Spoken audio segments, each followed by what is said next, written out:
to Cinema Trailer News. My name is Chris, and this will be my spoiler review for Black Adam. So if you're here, that means you already watched the movie. If not, that's okay also. Now let's start with that post-credit scene. Fantastic. Now that Superman cameo. I mean, for the 5 seconds that Henry Cavill is back as Superman, he looks awesome. I really like the way the suit look. It was just excellent, and he looks ready to fight Black Adam. He's ready for that fight, and that really got me excited to see that. So we'll see. Now I have a lot of things to say about the movie, but let's start with my favorite part. And my favorite part of the movie by far was when the sequences where Black Adam is awakened by Adriana and an ancient protector awakened who is instant a dead dealer, but who instantly saves Adriana, the woman who freed him, and the eyes meet. And I felt the small difference between them, and that led to one of my favorite action scenes in Black Adam, where he took Intergang outside the temple, and that was just fantastic. Now, clearly, it was a ripper of Evan Peters' Quicksilver in the X-Men movies, with a Zack Snyder sound choice on top of that. But it worked for me, and I was like, yes, it seems like a rip-off, but it's pretty dang cool. Now, I would have preferred for this movie to, just like in the comics, the Black Adam can transfer his powers. Uh, to do that with Adriana would have been interesting, making them like a superhero couple, representing the past and future of Kanda. And again, as they do in the comic, in this very movie, Adriana is very much a first lady or queen of Kandak material. Her vast historical knowledge, passion, and political opinions, and love her people. And it was right there, but they didn't use it. And with Ken Nelson passing along the mantle of Dr. Fate to Adriana's sons himself, a hero material, as the movie worked so hard to set it up.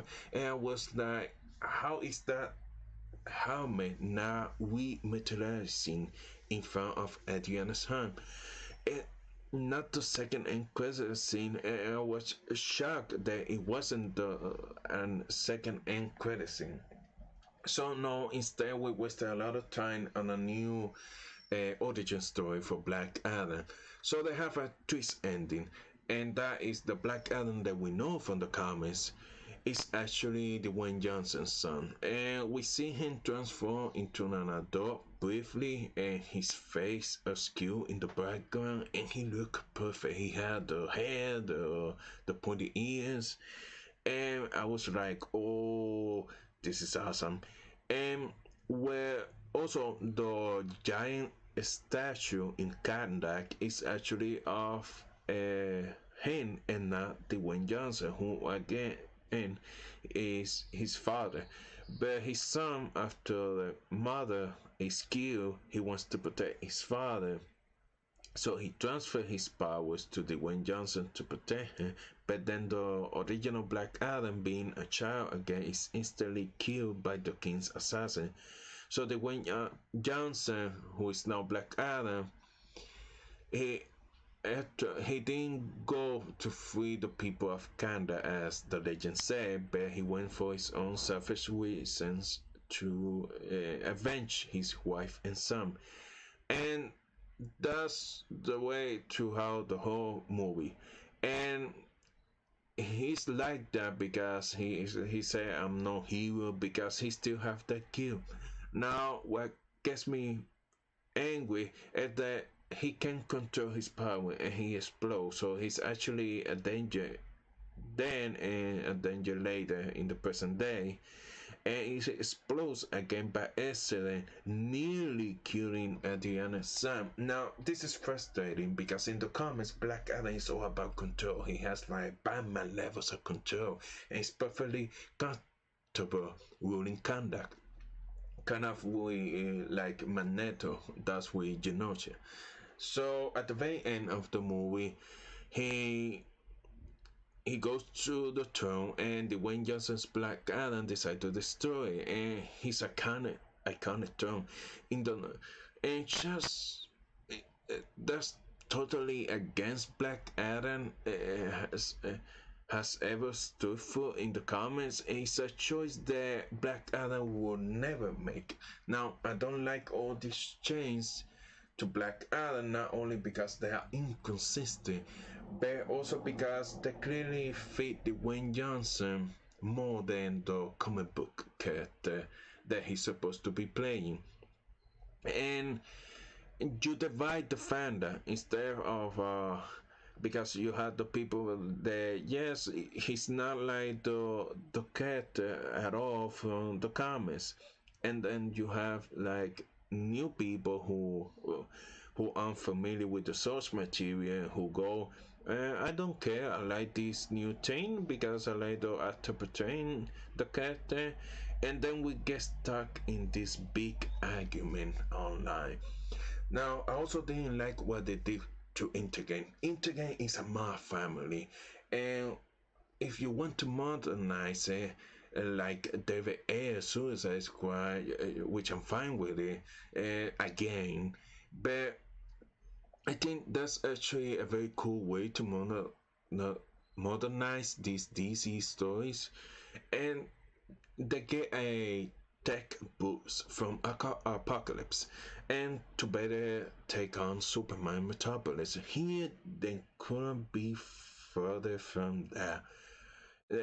Here they are occupying force in Canada, and then apparently everyone is okay with, who allowed this occupation. Where's Superman? No, I'm only here for a 5-second cameo.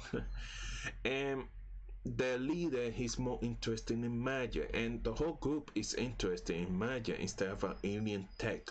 And this Intergang gets their advanced weaponry from Italy, the magical natural resource of Canada, which is ridiculous.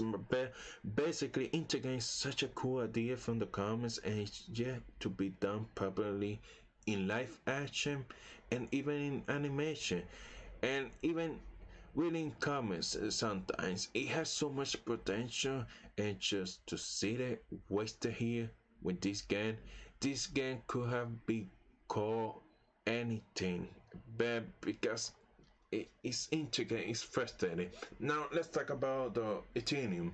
Now this is from the comics, but is used here in a very different way.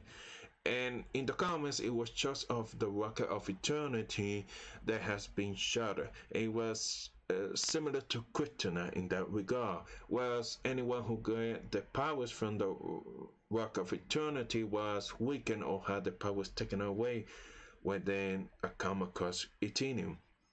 Now, but here is clear a ripoff of the vibranium, a natural resource that only Kandak has a raw material that gives off magical energy, and somehow Intergang is using and not the rest of Kanda. I was like, shouldn't Kanda therefore be a magical country like Wakanda with science? I guess because they always have an occupying force taking over the country for its Ethereum.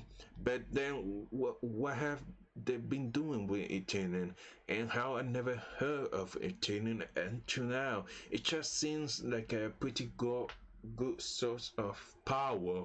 And why isn't Lex Luthor trying to get it? It's just that. Now, speaking of ripping off some other comic book movies, it's similar to Captain America.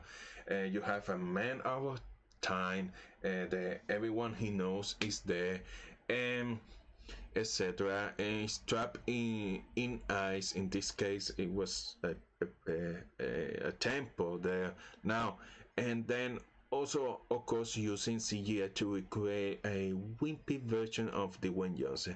Now, only problem here is that his hair was still exactly the same. So instead of looking like a smaller, realistic version of Dwayne Johnson, it looked weird because Dwayne Johnson's muscular hair was stuck on a regular dude's body. So the illusion didn't really work. And I was like, oh, look at Dwayne Johnson's hair. It's on the skinny body. It's just no, I did love having Viola Davis as Amanda Waller in The Mist. I thought she was great, and her dialogue and her delivery was perfect. I mean, she's excellent. And whenever she was on screen, which is unfortunately rare, it felt more like a proper DC movie. There was some kind of a franchise cinematic world building going on here, and you were like, yes, give me that now. And then you lost it. Now, on that note, what a huge missed opportunity not to get a close up on some of those pops at the Suicide Squad super prison where Black Adam was momentarily detained. Now I was like, who are in those pops, and how are you not giving us any hint? I mean, talking about getting people to talk about your movie, like show me something. So what else they are like? Now I love watching Dwayne Johnson's Black Adam operated, and even just him levitating to the street of Kandak and Adriana's apartment complex. He really did seem like a god or a woolly being moving amongst mere mortals, and thanks to the work physique, excellent posturing, and he was impressive in that regard, and of course excellent VFX to back him up. He really good, and often VFX looks incomplete, especially as watching projects, and CGI body doubles have a rubbery look and movement that break the illusion and takes out the movie. Not here. The VFX in Black Adam is excellent, sharp, detailed, and extremely convincing at time. That was excellent, and then let's move on to the JSA. What are the JSA in this movie? What is about in this movie? It clearly just to give Dwayne Johnson someone to fight, and as all five characters are horribly and barely developed, and that's a problem.